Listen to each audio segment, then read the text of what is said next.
Hello friends, welcome to Storytime with Mary and Molly. We want to apologize that we have disappeared for a few weeks. We ended up getting sick and then just a few career things going on. But we are so excited to be back today and sharing an amazing story. The story is called Lost and Found. It's an amazing story about just a miracle that God does. It is so inspiring. So make sure you stay tuned and listen to the story. And if you haven't subscribed, please go ahead and do that now so you won't miss any of our new videos. And we actually have a little guest today. Should I go get her? Okay, I'll be right back. And here's our guest. This is our guest. This Fluffy. is our pet Fluffy. Say hello to the camera. Say hi to the camera. Say hello to the camera right She's there. a little bit in a mood today. She's not feeling it. Usually she's pretty chill, but today, Say hello, Fluffy.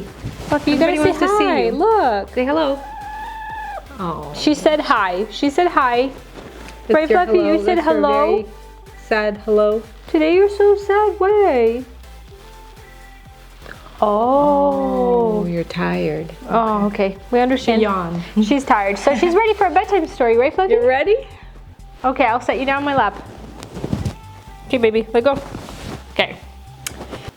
Presenting Uncle Arthur's bedtime story, Lost and Found. This happened when people still used gold for money. It is a true story of how 2 $5 gold pieces came back to a lad who cast his burden upon the Lord. John had spent his Christmas vacation at his village home. When the time came for him to return to his boarding school in Boston, his father gave him 2 $5 pieces as a parting gift. Isn't it interesting? Very happy at having so much money, John set off for the station to take the train back to school. He placed his bag on the rack, and as there was no one else in the car, chose a corner seat and sat down to enjoy himself. Soon after the train started, he thought he would have a good look at the 2 gold pieces his father had given him.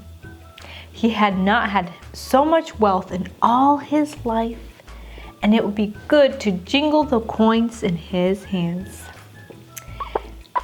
He felt in his trouser pocket where he thought he had put them, but they were not there. A terrible fear seized him. Feverishly he searched in his other pockets, but no money was to be found. The 2 gold pieces were gone. But where? How? Poor John was in despair. Had someone stolen them? It was impossible. He had met no one at all except the porter at the station, and there was no one more honest than he. For the 3rd time he felt in all his pockets, and at last discovered the cause of the disaster.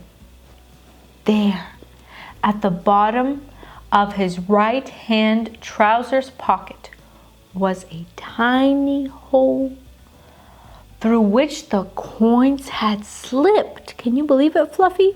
Lost! Exclaimed poor John, gazing at the hole in despair. And who knows where? They may have dropped out anywhere between my home and the station. They may have rolled down a drain or been picked up by strangers. What will my dad say? As he sat and grieved over his misfortune, an idea came to him.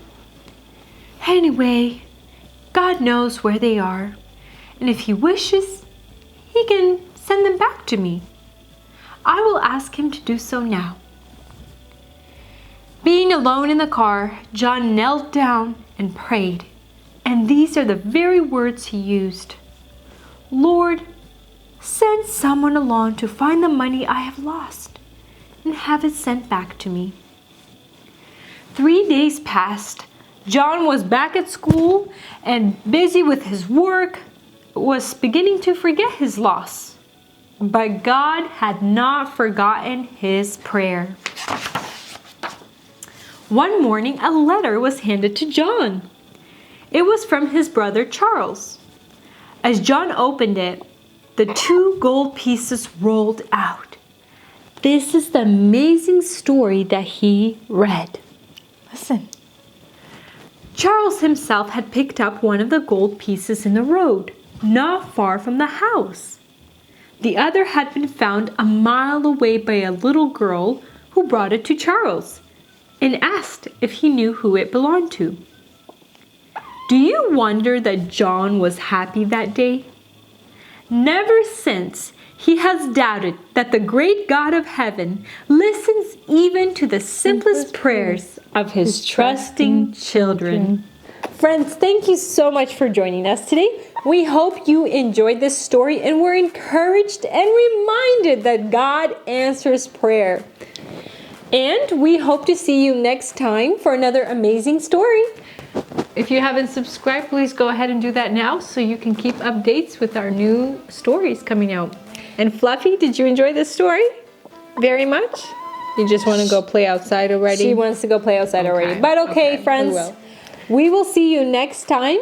And thank you so much for joining us. Yes, bye. Say bye, Fluffy. Say bye. Bye. Say bye. Okay. She said bye. She's ready to go.